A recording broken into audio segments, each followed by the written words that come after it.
Masya ala Muhammad wa ala ali Muhammad. Bapak Ibu saudara, kita bersyukur kepada Allah tentu yang pertama karena betapa banyak nikmat yang Allah titipkan kepada kita.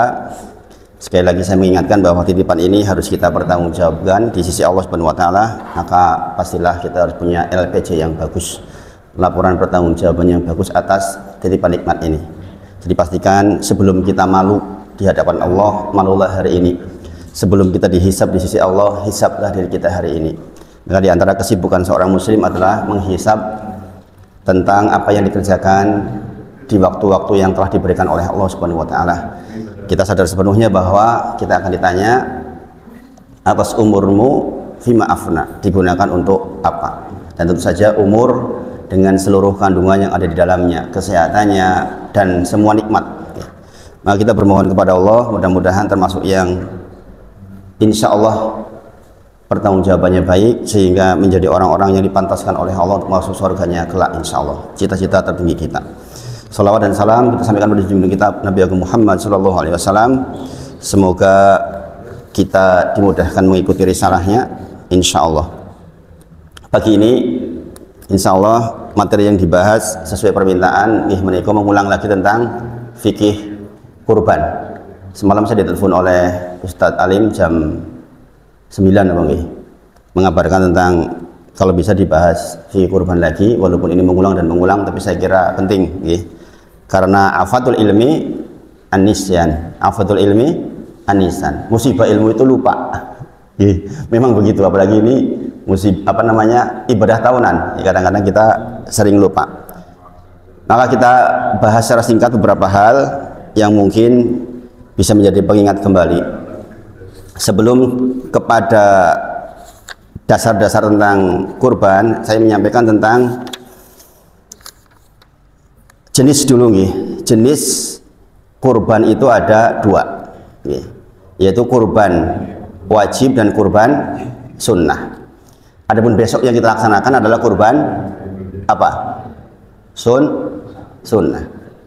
Nanti kita bahas secara dalil mengapa sunnah. Tetapi ada kurban yang wajib. Kapan kurban menjadi wajib? Ketika nazar. Ketika nazar.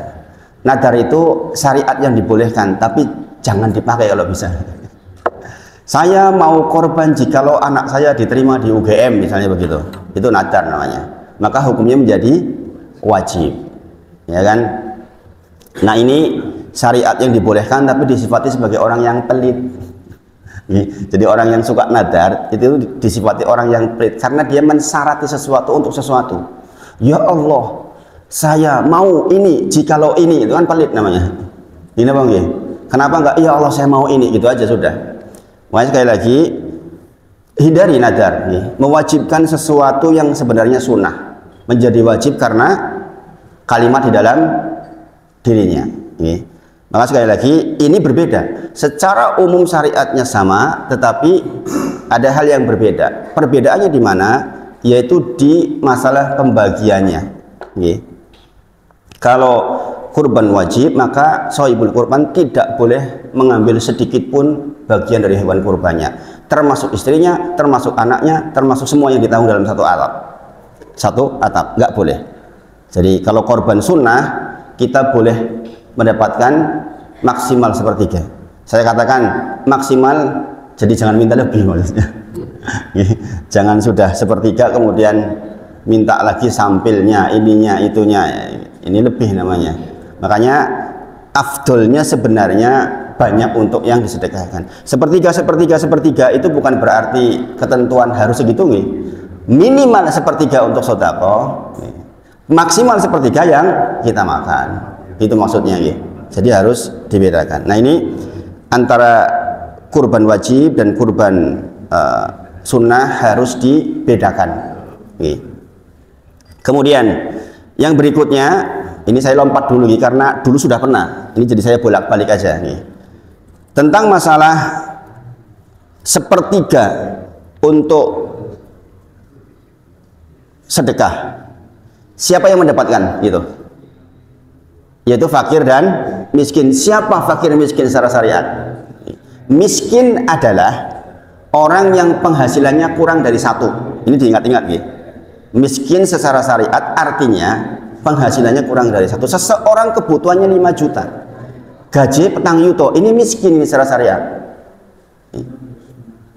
Katakanlah jenengan ternyata kebutuhan pokok nih, dalam satu bulan jenengan mempunyai kebutuhan sekitar 5 juta. Kalau jenengan penghasilannya 4 juta maka miskin. Adapun fakir adalah orang yang punya penghasilan kurang dari separuh, kebutuhannya 5 juta, penghasilannya 2 juta, itu fakir. Adapun orang mampu atau orang kaya adalah orang yang penghasilannya minimal 1 kali kebutuhannya. Orang kebutuhan 5 juta, penghasilannya 6 juta, ini orang mampu. Nah, hal ini implikasinya banyak misalnya Bapak Ibu. Jikalau masuk yang fakir miskin, maka status atas kepemilikan dagingnya adalah, masih ingat nggak? Tamlik. Kalau orang mampu, ghairu tamlik. Apa bedanya? Ini yang saya pengen tekankan nih, karena ada fenomena belakangan ini tentang orang bertanya begini, Ustadz, saya boleh nggak sih membeli kepada nenek-nenek yang dapat jatah? Karena dia juga nggak diapa-apain, dia dapat 5 kilo. Untuk apa dia bingung. Bolehkah saya beli? Nah, ini terkait dengan ini nih. Kalau tamlik, kepemilikan tamlik artinya kepemilikan yang utuh atas dirinya. Yaitu siapa? Orang-orang yang masuk kategori fakir miskin, maka kepemilikannya adalah tamlik. Sehingga hak atas dia boleh dijual, boleh dihibahkan, boleh hanya dimakan saja, boleh, silahkan. Tapi untuk orang yang kategori kedua, yaitu orang mampu, sehingga dia mendapatkan jatahnya sepertiga itu adalah hadiah, maka dia ghairu tamlik, nggak boleh dijual, nggak boleh dihibahkan, hanya boleh dimakan, disuguhkan. Kalau dikasihkan ke orang lain juga untuk dimakan. Nggak boleh kemudian kita kasihkan ke fakir miskin, kemudian setelah itu dijual lagi oleh dia, nggak boleh. Paham maksudnya Bapak Ibu? Nah, ini penting. Kenapa? Siapa tahu ada yang berniat untuk membeli daging dari hewan kurban. Harus diteliti. Nih, milik siapa itu sebelumnya? Ya, ini penting. Nih. Jadi ini yang kadang-kadang nggak kepikir. Nih. Menjadi kepikir karena itu tadi ada yang tanya begitu. Bolehkah saya beli dari mbah-mbah yang ora butuh 5 kilo ki arep nggopo, sekilo wis akeh men, tapi dia memang dapat jatah 5 kilo. Di daerah sini banyak kan yang begitu. Jadi masjid-masjid binaan saya yang di sekitar sini juga rata-rata segitu. Sehingga mereka dijual yang 4 kilo dijual. Nah, sekarang bolehkah dijual? Nah, kalau tamlik maka boleh. Tamlik apa? Adalah bagian dari sedekah, yaitu orang-orang yang terkategorikan fakir dan miskin. Sampai di sini sangat dipahami Bapak Ibu. Saya dipahami. Kalau di sini juga ada yang begitu. Ada yang mau beli punya orang lain. Jadi sekali lagi, orang kaya atau orang mampu adalah orang yang tidak halal menerima zakat, yaitu orang yang memiliki harta atau pekerjaan yang mencukupi kebutuhan dirinya dan keluarganya, atau minimal penghasilannya 1 kali kebutuhannya. Baik, itu yang ingin saya tekankan dulu, karena ini bagian yang penting. Kemudian pertanyaan berikutnya yang sering juga muncul adalah, bolehkah saya mengkorbankan untuk orang lain? Orang lain ada 2, orang lain yang masih hidup dan orang lain yang sudah meninggal. Ini apa? Maka hukumnya secara umum ada 2 pendapat besar. Ada yang menyampaikan bahwa boleh secara mutlak, dan ini diyakini oleh kebanyakan ulama dari mazhab Hambali. Kemudian boleh dengan syarat, ini yang diyakini atau pendapat yang muktamad. Muktamad berarti pendapat yang disepakati di salah satu mazhab. Mungkin ada perbedaan di dalam mazhab itu. Di mazhab Syafi'i itu ada perbedaan, tetapi yang muktamad, yang resmi menjadi pendapat mazhab di mazhab Syafi'i, maka boleh, tapi dengan syarat. Syaratnya adalah ada wasiat. Kemudian bagaimana dengan korban untuk orang lain? Ini sepakat seluruh ulama dalam hal ini, jumhur, bahwa boleh jikalau kita meminta izin kepada orang lain itu. Saya mau korbanin Pak Pardi, saya harus izin ke Pak Pardi. Ini logikanya apa yang dikorbanin orang gelem Pak Pardi. Pak, jenengan saya korbankan nggih. Mau kalau kita ya ora gitu. Ini tetap harus dilakukan. Ini sepakat seluruh ulama. Jadi kalau jenengan mengkorbankan untuk orang yang masih hidup harus atas izinnya. Ini sepakat. Nah, adapun untuk orang meninggal di mazhab Syafi'i boleh dilakukan jikalau ada wasiat. Sukle nek aku mati dikorbanke yo dulu orang tua kita begitu, maka menurut mazhab Syafi'i kita boleh. Tapi kalau tidak ada wasiat, tidak dilakukan menurut pendapat yang utama di mazhab Syafi'i. Jadi ini orang wasiat ora perlu. Bahkan sebagian berpendapat ya nggak sampai pahalanya untuk beliau. Begitu. Nah, tetapi kita karena ahlu sunnah itu ada 4 madhab yang diakui dalam skala yang besar, tentu saja lebih dari 4 sebenarnya, tapi yang berkembang itu 4. Di madhab Hambali dibolehkan mutlak. Boleh mutlak maksudnya bagaimana? Boleh dan boleh juga pula mengambil sepertiga bagian, karena ada madhab yang lain di madhab Malik yang tidak boleh mengambil bagiannya. Tapi di madhab Hambali boleh mengkorbankan untuk orang tua kita yang sudah meninggal dan ketetapannya sama seperti yang lain. Berarti sepertiga juga berlaku. Apa dalilnya? Jikalau meninggal Bani Adam in koto amaluhu illa min salasin, kecuali dari 3. Seluruh apa yang menjadi amal Bani Adam itu terputus seiring dengan meninggalnya dia, kecuali dari 3. Salah satunya adalah shadaqatun jariyah. Nah, perbuatan anak mengkorbankan orang tua menurut pendapat yang muktamad di mazhab Hambali adalah perbuatan shadaqatun jariyah itu. Maka silahkan sampai itu, okay? Jadi dari sini kita tahu bahwa mengkorbankan untuk orang lain ada 2 keadaan itu. Dan ini sering menjadi pertanyaan oleh anak-anak yang berbakti kepada orang tuanya. Gini apa?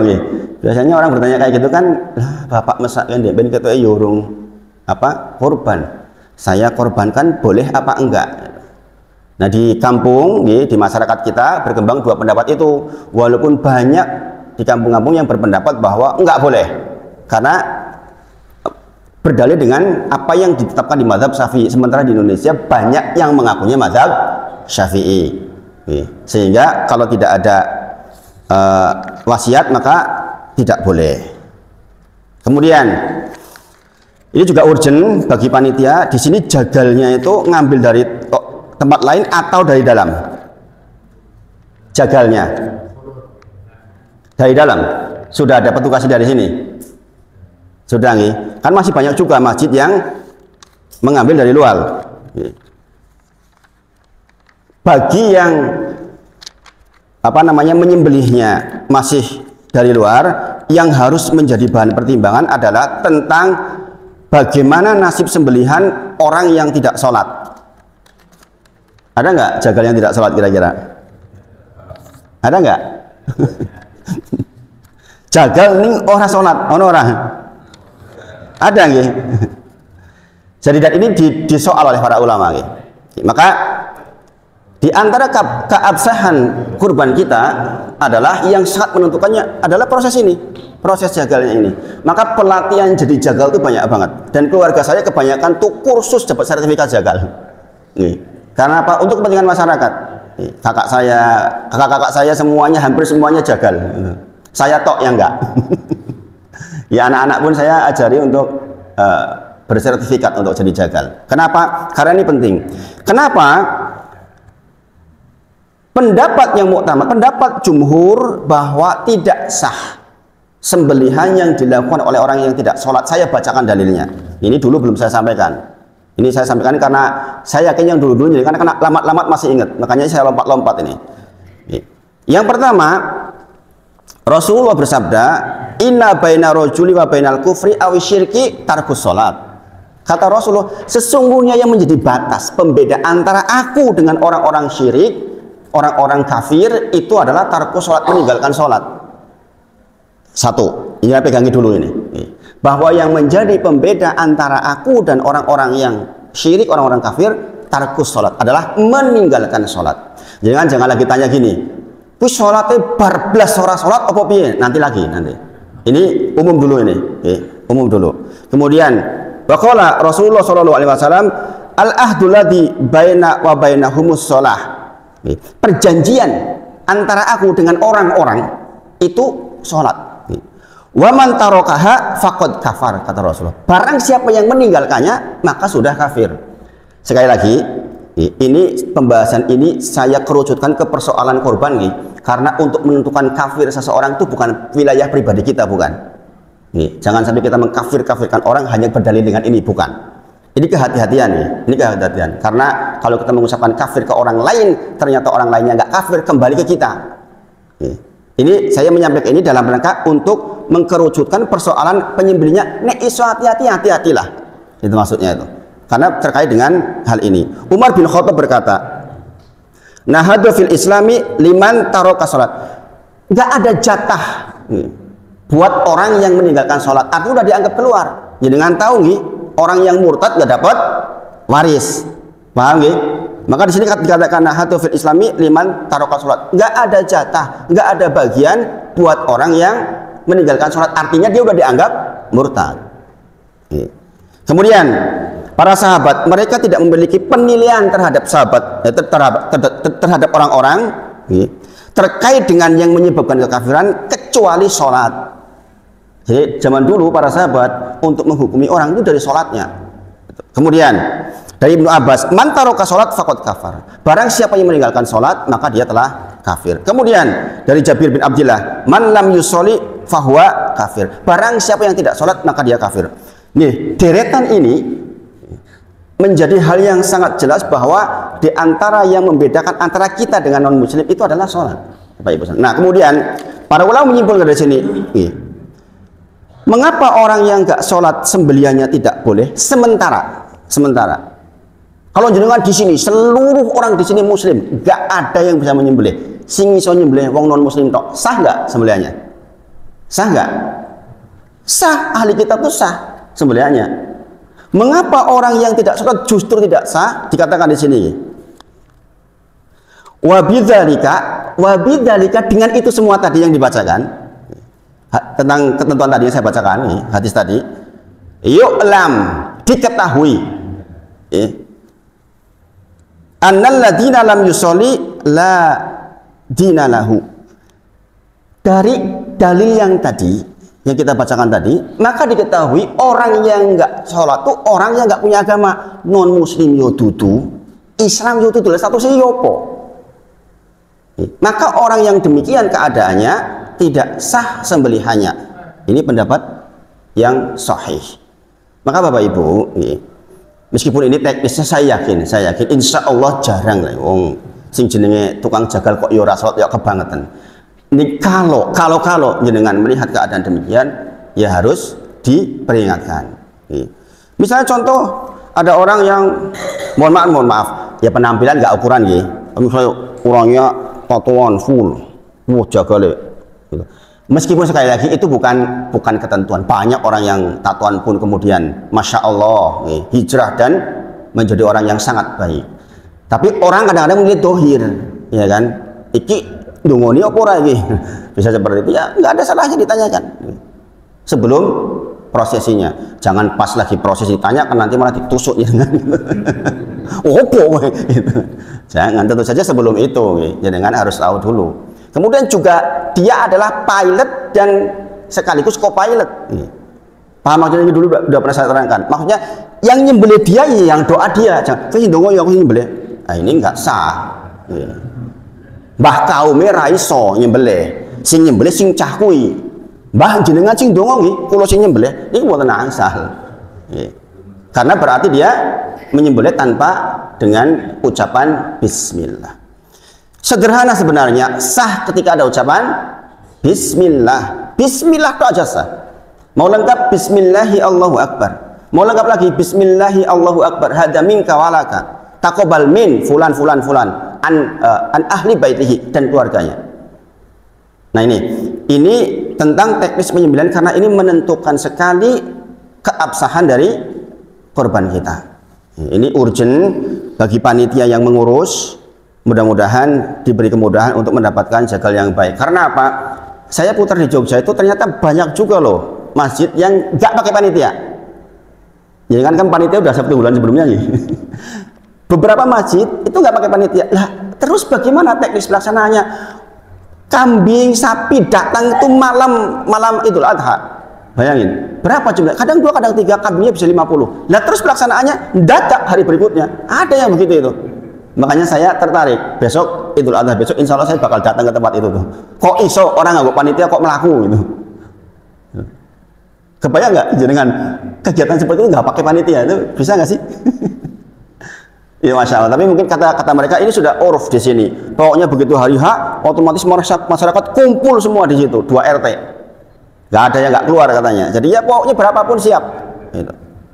Dan tempat itu memang sering mendapatkan limpahan kambing dari dompet duafa sampai 40 kambingnya. Kadang-kadang 50 katanya sampai. Masya Allah ya. Makanya mereka sebenarnya nggak tahu akan dapat jumlah berapa untuk hari H. Ya malam Idul Adha itu baru dapat. Ya, jadi ada di Jogja itu masjid yang seperti itu. Kemudian juga masalah kulit nih, ini juga sering disoal. Kita masih ingat nih bahwa man ba'a jilda udhiyatihi fala udhiyatalahu. Barang siapa yang menjual kulit atau segala sesuatu yang menjadi bagian hewan korban itu kemudian digunakan untuk biaya operasional, maka tidak dianggap berkorban. Nah ini juga urgent sekali, urgent sekali. Jangan sampai ada upah yang diberikan dari hewan kurbannya. Karena gini Bapak Ibu, mungkin di Jogja insya Allah enggak, tapi di kampung itu ada keadaan di mana orang itu jadi panitia karena memang ingin mendapatkan upah dagingnya. Saya mau karena saya bakal dapat upah dagingnya. Ini kan sudah keliru Bapak Ibu. Jangan bayangkan kayak di Jogja. Di Jogja mungkin jenengan bagi itu berkilo-kilo. Jenengan tahu di tempat saya tinggal itu orang dapat korban itu on-onan Bapak Ibu. Sedikit nih, sedikit. Jadi mendapatkan daging kurban itu istimewa sekali. Makanya ini pentingnya Al-A'raf 96 tentang walau ana ahlal qura amanu wa taqalla fatahna alaihim barakah minas sama'i wal ard. Sungguh kalau sebuah daerah, sebuah tempat penduduknya beriman dan bertakwa, barokah akan turun dari langit dan bumi. Jogja itu insya Allah termasuk. Buah dari apa? Banyaknya kajian seperti ini. Karena memang keberkahan atas keimanan dan sebagainya itu berangkat dari ngaji Bapak Ibu. Kalau kita punya kesempatan ngaji itu punya kesempatan untuk menjadi orang beriman dan bertakwa. Ada yang menjadi pemandu kita Bapak Ibu. Di kampung enggak. Bayangkan orang sekampung banyak banget, sapi cuma 1. Subhanallah. Ini terjadi di masjid tempat tinggal saya di sana itu begitu. Itu pun hanya dari orang-orang yang ngerti, dari keluarga kita tok. Gitu. Subhanallah Bapak Ibu. Nah, sehingga orang kadang-kadang merasa bahwa dia mau ngeletin dan sebagainya karena akan dapat dagingnya. Sehingga kalau nggak diberi dagingnya dalam kutip, meskipun ya pasti diberi, itu mereka nggak punya semangat. Nah, ini kan keliru secara hukum. Ya kan kata-kata man ba'a jilda udhiyatihi fala udhiyatalahu. Barang siapa yang menjual kulitnya kemudian dipakai untuk ngupah orang yang ngurusi, maka dikatakan tidak sah kurbannya. Bahkan Bapak Ibu, ini juga penting ini, mudah-mudahan tidak terjadi di sini. Ada istilah guyub rukun, tentu saja itu baik. Di budaya kita gotong royong, guyub rukun. Sehingga yang enggak guyub rukun seolah-olah menjadi orang yang keliru. Rasa kayak jatah sing ora guyub rukun. Nah, ini masalah lagi. Ini enggak karu-karuan tambahan ini. Karena bisa terjadi seperti itu Bapak Ibu. Nah, justru itu yang membedakan iki hadiah atau upah. Itu, apa dalilnya? Hadis dari riwayat Ali radhiyallahu anhu. Amaroni Rasulullah sallallahu alaihi wasallam, kami kata Ali radhiyallahu diperintahkan oleh Nabi Muhammad sallallahu alaihi wasallam untuk ngurusin tentang hewan kurbannya Nabi Muhammad sallallahu alaihi wasallam. Kemudian dikatakan wa amaroni, dan kami diperintahkan untuk tidak memberi upah apapun kepada yang ngurusi itu, termasuk jagalnya. Kata Rasulullah, na'tihi min indina, nahnu na'tihi min indina. Saya sendiri yang akan bayar tuh. Itu maksudnya. Itulah mengapa kemudian timbul panitia, ada biaya pembelian, ada biaya operasional. Harus dibedakan memang Bapak Ibu. Di sini dikatakan, kita lanjutkan hadisnya, bahkan jilalnya itu juga nggak boleh. Jilal itu apa? Aksesoris yang nempel di hewan korban. Misalnya sapi ada keluntung gitu, masih ke bawah tuh, masih jadi milik pekorban. Keluntung-keluntungnya soko mas, harganya 2 juta. Kalau itu dijual kemudian dipakai untuk operasional, nggak sah, termasuk itu nggak sah. Paham Bapak Ibu? Kalau di Arab Saudi kan terjadi seperti itu, bahwa bagian aksesoris itu mahal, yang diunta itu yang untuk tempat barang itu mahal. yang dari kulit, yang dari tembaga itu mahal Bapak Ibu. Jadi di sini pun sama. Kalau jikalau ada sapi yang dikasih aksesoris yang ternyata ada harganya, kemudian dijual untuk biaya operasional, itu termasuk yang masuk tadi. Man ba'ajilda udhiyati fala udhiyatalahu. Barang siapa yang menjual, itu disebutkan kulit, tapi sesungguhnya secara keseluruhan di dalam hadis dikatakan tentang jilalnya juga, yaitu aksesoris yang nempel di hewan kurbannya. Jadi kehati-hatian ini penting. Adapun tentang bagaimana jika kulit dijual, kemudian disedekahkan ke fakir miskin, ya itu tentu saja boleh. Ini persoalan kemudahan di dalam teknis pelaksanaan. Ini ada dalilnya Bapak Ibu tentang ini. Ini persoalan menghindarkan dari kesusahan. Orang tua diberi kulit kan nggih mumet, arep nggopo. Gitu.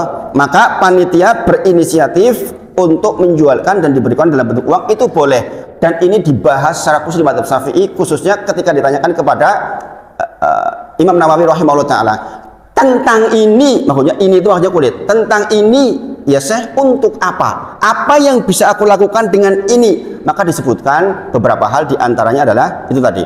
Termasuk untuk keperluan operasional masjid itu boleh. Itu boleh. Untuk pihak ketiga terkait dengan masalah dakwah itu boleh. Jadi ternyata sangat luas, dan ini adalah perilaku dari Ibnu Umar radhiyallahu anhu, anaknya Umar bin Khattab. Jadi ini saya tidak sebutkan dalilnya secara detail karena tentu saja waktu kita terbatas. Kalau dibahas kajian secara mendalam satu persatu tentunya butuh waktu yang sangat panjang. Saya sampaikan hal-hal yang pokok-pokoknya. Kita kembali ke depan. Apa definisi kurban? Ini penting bagi mau berkurban. Apa definisi kurban Bapak Ibu? Jadi kan mau kurban toh? Kurban ki opo toh? Gitu. Apa coba Bapak Ibu? Masih ingat nggak? Kalau jangan ditanya, jangan dari kurban Pak nggih. Kurban ki opo toh? Kurban adalah menyembelih minan na'ami taqarruban ilallah. Ini jangan pegang betul, ini masalah akidah. Nek koyo belajar Islam itu belajar tauhidnya. Menyembelih hewan ternak dalam rangka taqarruban ilallah. Mi yaumil id ila ayyamit tasyrik. Dari hari Idul Adha sampai hari selesai tasyrik. Jadi kata kuncinya adalah taqarruban ilallah. Jadi ingat-ingat ini bukan persoalan masalah bagus bagi daging, bukan. Ini persoalan jenengan taqarrub kepada Allah. Bayangin Bapak Ibu. Taqarrub itu apa toh? DP ke Gusti Allah Subhanahu wa taala. Paham Bapak Ibu nggih? Ada sebuah ibadah yang dengan ibadah itu jenengan jadi dekat sama Allah. Sekarang, bahkan di dalam urusan dunia pun seseorang mungkin sengaja tidak sengaja dapat privilege, dapat kemudahan karena kedekatan. Iya enggak? Fakta enggak itu? Nek dengan cerak karo Pak Bupati mbok menawa yo lebih gampang. Iya enggak? Fakta enggak itu? Meskipun jangan nepotisme, jangan ini. Nyatanya tuh yang sekarang lagi di sidang tuh Pak siapa itu? Mentan, subhanallah. Bojone anake cucune ini kudu entuk kabeh. La ilaha illallah. Ini fakta bahwa di dunia pun privilege atau kedekatan itu akan mendapatkan privilege. Kedekatan itu menimbulkan privilege. Itu fakta yang terjadi. Maka ini ibadah ini adalah ibadah taqarruban ilallah. Ibadah yang dengan ibadah itu jangan akan dekat sama Allah. Makanya sering dikatakan ini kalau kita mampu kok enggak melakukan. Rasulullah bersabda apa? Man kana lahu sa'atun, barang siapa yang diberi sa'atun, diberi kelonggaran, walam yudahi, kemudian dia tidak mau berkorban, fala yaqrabana musholana. Ojo cerak-cerak kalau masjidku. Ada yang bertanya Bapak Ibu, Ustaz, berarti besok kalau di sini ada orang mampu kemudian enggak berkorban, ngeleti entuk ora Ustaz, jare cerak-cerak kalau masjidku ora entuk. Ada tanya kayak gitu itu. Di Masjid Jabal Nur juga namanya. Masjidnya Jabal Nur juga namanya. Masya Allah, detil pertanyaannya gitu. Boleh nggak Bapak Ibu? Dalilnya ada dalilnya. Mangkana lahu sa'atun, barang siapa yang diberi kemampuan, walam yudahi, kemudian nggak mau berkorban, fala yaqrabana musholana, kata Rasulullah. Jangan dekat-dekat dengan tempat sholatku. Akhirnya dia menyimpulkan, nek ngono berarti wong sing mampu ora korban, suk ora melu dadi panitia. Orang itu cerak-cerak orang masjid Rasulullah kok pripun. Ini penekanan Bapak Ibu maksudnya. Sebagaimana Rasulullah pernah bersabda, laqad hamam tuh, sesungguhnya aku tuh sangat ingin, kata Rasulullah, untuk menyuruh orang mencari kayu bakar, kemudian mengumpulkannya, kemudian aku perintahkan orang untuk menegakkan sholat, aku tunjuk orang lain untuk jadi imam menggantikanku, dan aku sendiri, kata Rasulullah, akan pergi ke rumah laki-laki yang tidak berangkat sholat berjamaah dan aku bakar rumahnya. Hadisnya kan begitu. Tapi pernah nggak ada sejarah Rasulullah membakar rumah sahabatnya? Ada nggak? Nggak ada. Menunjukkan betapa hinanya laki-laki tidak sholat berjamaah, betapa hinanya orang mampu nggak berkorban. Itu maksudnya Bapak Ibu. Paham nggih? Nah sekarang pertanyaannya, siapa yang mampu? Kan gitu, ya kan? Siapa yang mampu? Dulu sudah pernah kita bahas. Saya kemarin melihat daftar harga kambing yang layak untuk berkorban. Layak berkorban gini maksudnya Bapak Ibu. Layak itu layak minimalis, layak sedang, layak bagus. Karena begini, Rasulullah bersabda, jangan kau potong ila musinatan. Jangan berkorban kecuali dengan musinah. Musinah itu maksudnya orang Jawa bilang sudah poel. Musinah adalah syarat hewan korban pantas untuk menjadi hewan kurban. Apa standarnya? Kalau kambing Jawa, sebagian mengatakan 1 tahun atau 2 tahun. Ada dua pendapat ini. Kalau domba sepakat 1 tahun, makanya kalau dengan kambing Jawa usahakannya 2 tahun. Kalau domba 1 tahun minimal. Kemudian untuk sapi juga 2 tahun. Masuk tahun ketiga maksudnya 2 tahun penuh. Masuk tahun ketiga. Unta 5 tahun. Tetapi Rasulullah melanjutkan, jikalau engkau dalam keadaan susah, maka silahkan sembelih jada'a minad do'ni. Apa jada'a? Jada'a itu adiknya musinah, yaitu domba berumur antara 6 sampai 1 tahun. Nah ini kemudian kemarin ditunjukkan sama salah satu mudir pondok. Ini harganya sekian, harganya sekitar 1,2. Itu umur sekitar antara 6 sampai 1 tahun. Ada yang 7 bulan, ada yang 8 bulan. 1,2, 1,3.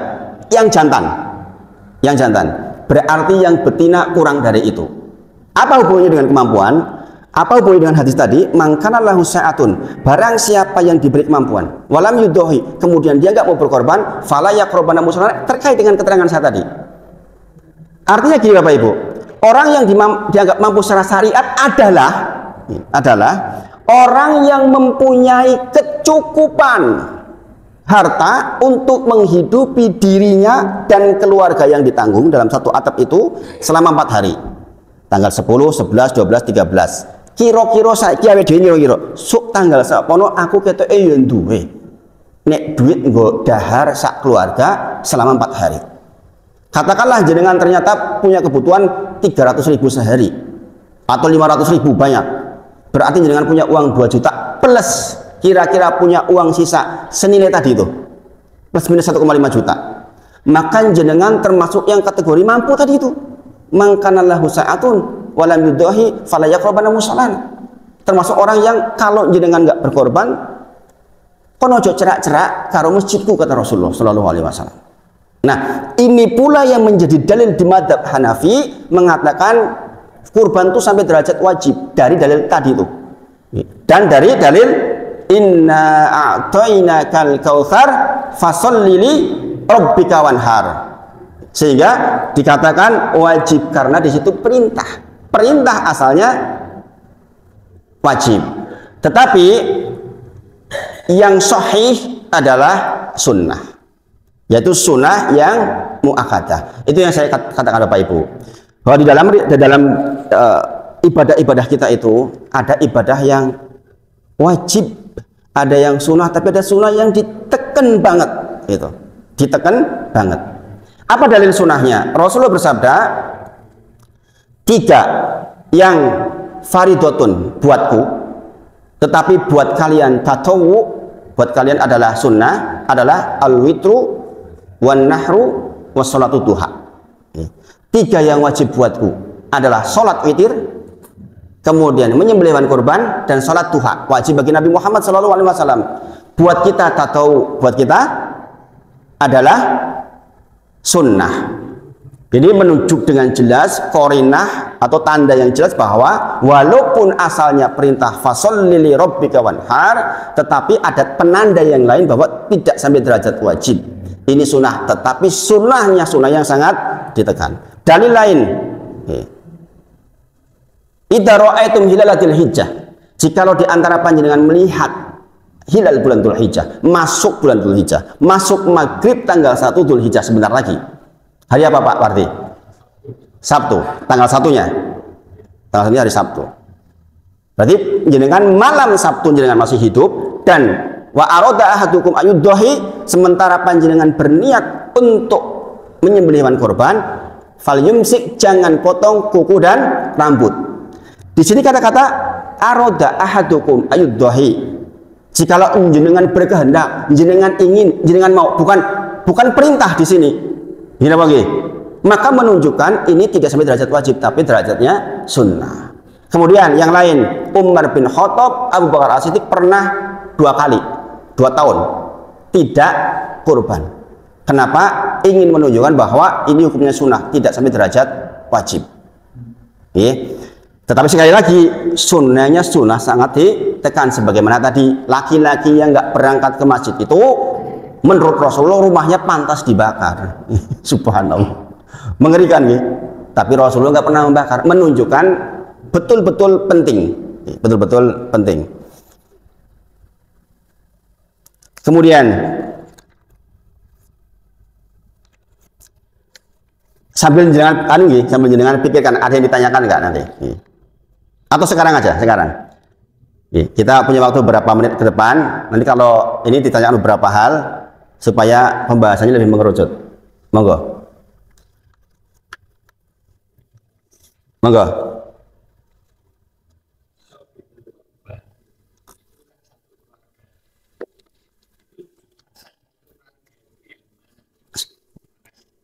Masya Allah, jazakallahu khairan. Ini sekaligus menerangkan bahwa ibadah kurban itu ibadah keluarga. Ibadah kurban itu ibadah keluarga. Ditanyakan kepada sahabat, bagaimana dulu para sahabat berkurban? Mereka berkorban dengan 1 kambing anhu wa an ainihi baitihi, untuk dirinya dan untuk keluarganya. Maka idealnya di wilayah ini jumlah hewan korban itu sesuai dengan jumlah kakak yang mampu. Ini termasuk dengan pembagian. Berarti kita harus bedakan Bapak Ibu antara kepemilikan dan keikutsertaan. Kepemilikan dan keikutsertaan.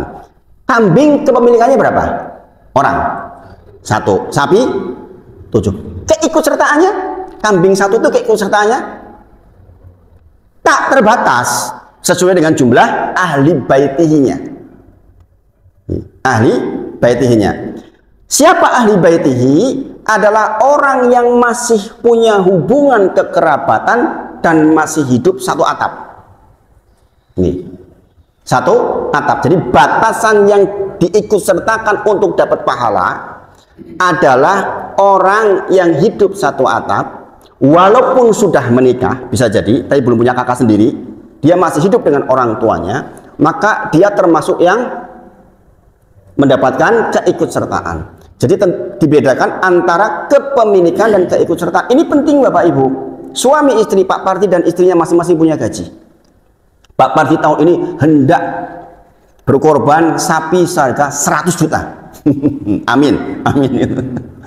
Kayak artis-artis ini, kayak oleh korban ini 100 juta, 1 miliar, Masya Allah. Pak Parti punya uang 80 juta. Istrinya punya uang 20 juta. Kurang atau berarti ini. Pak Parti sanjang. Urunan yuk, Bu. Gue tuku sapi 2 orang, boleh nggak? Boleh, karena sapi kepemilikannya 7 orang. Sekarang, yuk urunan.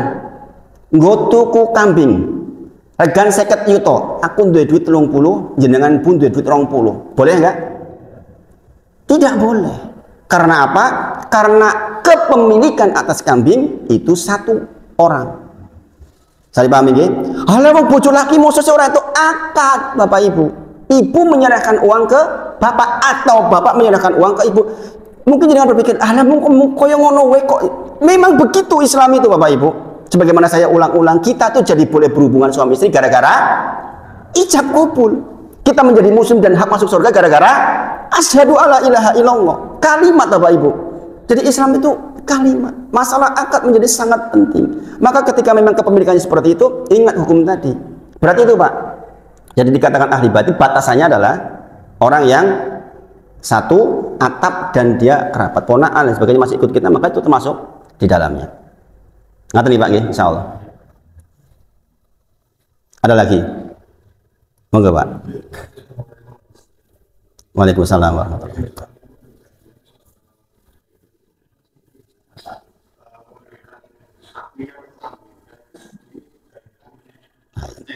Oke.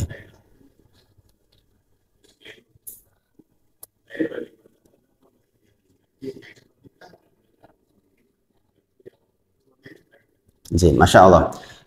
Pertanyaannya, bolehkah kita menyembelih di tempat lain yang lebih membutuhkan? Boleh jawabannya. Dan kalau dirinci dalilnya sangat banyak tentu saja. Bahkan lebih jauh dari itu, dikalengkan pun kemudian disebarkan itu juga boleh. Sampai sejauh itu sebenarnya. Kemudian bagaimana kita mengambil bagiannya, atau bagaimana pembagiannya? Sebenarnya asalnya, makanya saya katakan yang namanya korban itu adalah menyembelih hewan ternak dalam rangka taqarruban ilallah. Nek iso dikekne kabeh itu baik sebenarnya. Jadi makanya dikatakan sepertiga itu bukan batasan harus. Sepertiga untuk korban maksimal. Makanya saya katakan tadi, nek wis entuk sepertiga isi nambah sampai isi nambah ya jenenge bukan sepertiga lagi. Untuk fakir miskin minimal sepertiga. Jadi kalau lebih banyak yang diberi lebih baik. Adapun jenengan jauh, tentu saja sunnah mengambil bagian itu sunnah. Di dalam Quran surah Al-Hajj disebut tentang seperti itu. Tetapi kalau tempatnya jauh ya sudah disediakan semua, itu afdol banget Pak, insya Allah. Jenengan nggak mengambil bagiannya pun afdol banget. Itu. Jadi itu baik.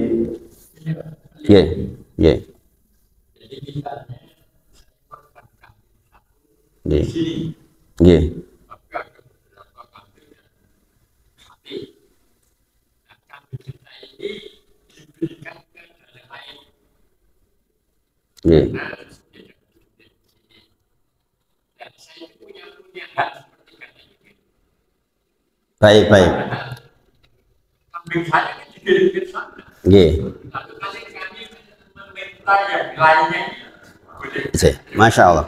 Kembali ke masalah pembagian. Pembagian itu 3, sepertiga fakir miskin, sebagaimana saya sebut. Fakir dan miskin itu apa? Yang kedua adalah hadiah. Hadiah kepada siapa? Tetangga. Muslim, non muslim, tokoh masyarakat, ya kan? Ini hadiah. Maka kalau mau jenengan mendapatkan bagian dari ini, jelas bukan bagian milik yang sepertiga, tapi sepertiga yang kedua yaitu bagian hadiah. Apa bedanya hadiah dengan upah misalnya? Berbeda. Upah itu harus ada dan menjadi perjanjian. Jenengan sebagai jakal diupah 200.000. Kemudian pekurban, jenengan sebagai sohibul bawa sekalianlah kepalanya, nggak apa-apa, itu hadiah. Tapi kalau jenengan tak upah dengan kepala itu ya nggak boleh. Nah, jenengan berarti kalau mau dapat dari yang lain masuk bagian yang kedua, yaitu bagian dari hadiah, boleh Pak. Tapi bukan sepertiga bagian jenengan. Berarti kan jenengan nggak dapat dari itu toh?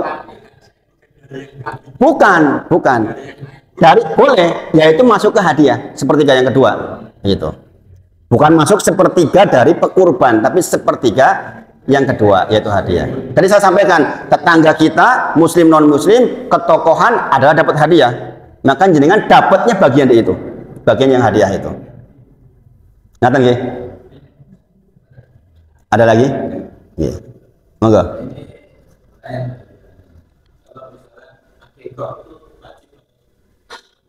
Masya Allah.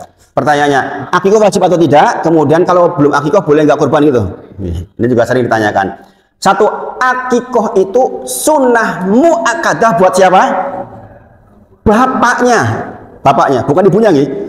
Akikoh adalah sunnah muakkadah buat bapaknya. Hukum wajib, sunnah muakkadah. Jangan tahu tentang ini nggih. Maka ini adalah sunnah muakkadah buat bapaknya. Jadi sebenarnya yang bersangkutan nggak ada hubungannya. Kalau dia sudah lewat waktu, ya sudah, berarti sudah bukan lagi waktunya akikoh. Tetapi di madzhab Syafi'i ada keringanan, mengakikoi diri sendiri sampai umur tua boleh nggak boleh di madzhab Syafi'i. Wong tuaku dia benar orang mampu kurang sempat akikoh, saya mau mengakikoi diri sendiri di madzhab Syafi'i boleh, tidak di madzhab yang lain. Ini saya sampaikan di madzhab Syafi'i boleh.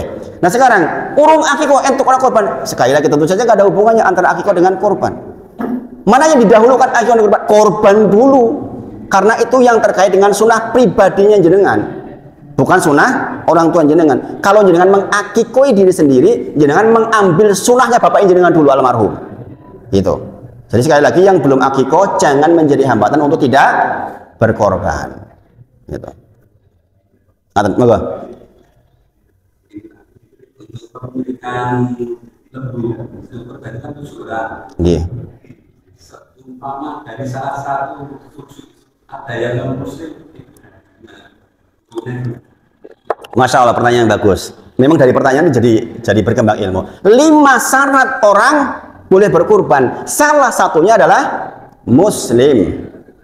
Berarti kalau adalah salah satu yang non muslim enggak boleh karena syarat korban muslim. Begini, mungkin itu kan yang 6 kan miliknya muslim, kita menghindari perselisihan di situ. Sekali lagi, syarat sah untuk berkorban 5, salah satunya adalah muslim. Dan ini banyak terjadi Bapak Ibu. Di tempat saya selalu ada non muslim yang ikut, selalu. Kenapa? Punya pabrik. Di samping saya itu ada pabrik parkit orang Belanda, di sampingnya aja pabrik kerdus orang Chinese. Setiap tahun ngasih tuh barangnya bagus. Ditakoni gue pager mangkoan. Orang Cilacap mesti tahu. Pager mangkoan tahu nggih? Supaya ora dirusui. Paham nggih? Nah itu nggak sah sebagai korban. Maka jangan Pak, jangan. Jadi orang non muslim ya dia sedekah biasa saja, tidak diikutkan ke dalam unit yang dikorbankan. Saya khawatir begini, saya khawatir seperti sholat, sholat misalnya 2 rakaat, maka kalau tidak sah di 1 rakaat ini maka tidak sah di rakaat yang lain, gitu. Abu Bakroh datang masuk ke dalam ruangan, kemudian dia ruku, masih di sana ruku, kemudian dia jalan dalam kondisi ruku. Rasulullah nggak perintahkan untuk mengulang, berarti sholatnya sah. Ini apa nggih? Sholatnya sah. Berarti kalau begitu dia sholat di belakang sendirian dan berjalannya menuju shaf sah. Padahal ada dalil lain yang mengatakan barang siapa yang sholat sendirian di belakang tidak sah, suruh diulang sholatnya. Ada dalil, misalnya kita bahas di kajian tentang sholat berjamaah. Seseorang sholat di sini penuh. Dewean yang kono dalil asalnya enggak sah. Bayangin kan mumet toh kalau enggak dibandingkan dengan dalil lain. Gini apa nggih? Tapi ada dalil dari Abu Bakroh tadi itu.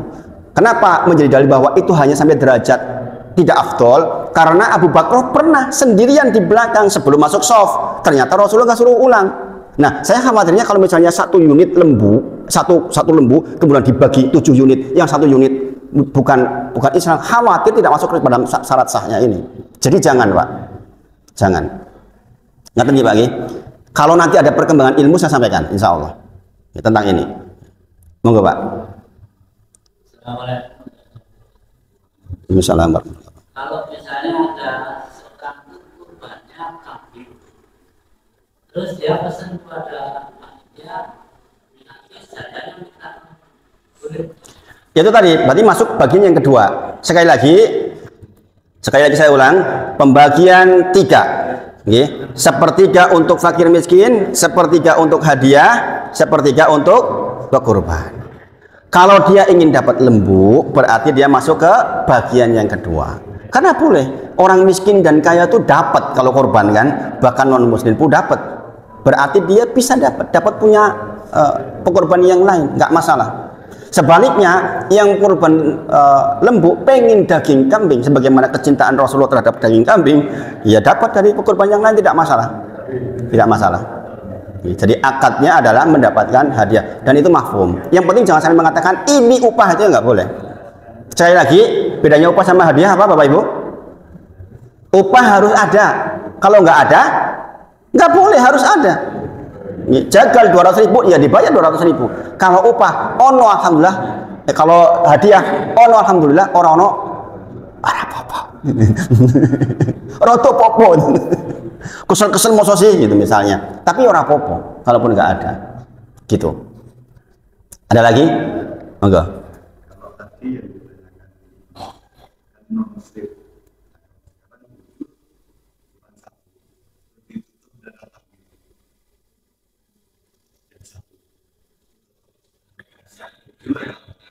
Atau mungkin agak lebih kalau mantap.